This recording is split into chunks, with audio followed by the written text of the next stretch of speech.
War can be very violent, and it can change many lives. In this video, we will show examples of how war can dramatically change people's lives and the world around them. We all know the causes of World War I, World War II, the Vietnam War, the ancient Battle of Thermopylae, the Trojan War, and even the present wars overseas. But were the reasons based on logic or greed? The Trojan War is a good example that shows how a war can change people's lives. This war all started when the Trojans went to Sparta to become allies. Paris took Menelaus' wife, Helen, back with him. Agamemnon, who ruled most of Greece, wanted to go to Troy to make his empire bigger, and be known as the only king in history to take over Troy. Troy was taken over when the Greeks made a wooden horse, which the Trojans thought was a gift. That night, Troy was burnt to the ground. This war changed the life of all Trojans. This is madness! This is Sparta! The Battle of the 300 Spartans and the Persians is a good example that shows how people can come together to prevent bad change and make good change. This war was part of the Greece-Persia War and took place 400 BC, also known as the Battle of Thermopylae. A small force of 300 Spartans led by the fierce king Leonidas of Sparta blocked the only road through which the massive army of Xerxes I of Persia could pass.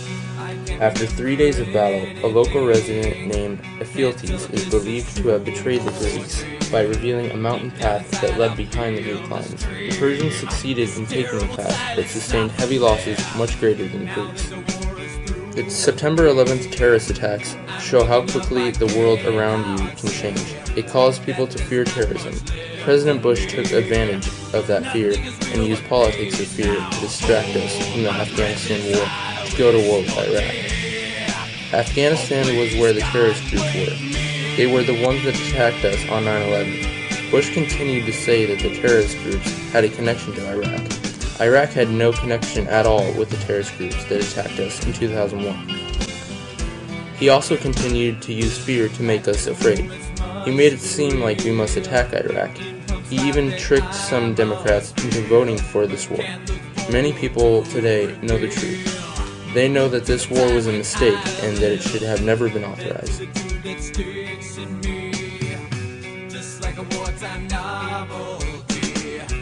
There are many reasons why people go to war. A country usually starts a war because they want something that they don't have. If a country wants more land to expand their empire, like Nazi Germany in World War II, they will declare war on neighboring countries to take control of them and gain their land. The US attacked Iraq because they wanted oil. Bush was already privately planning to attack Iraq a few years ago before 9/11. War is just a conflict between two groups that both want something.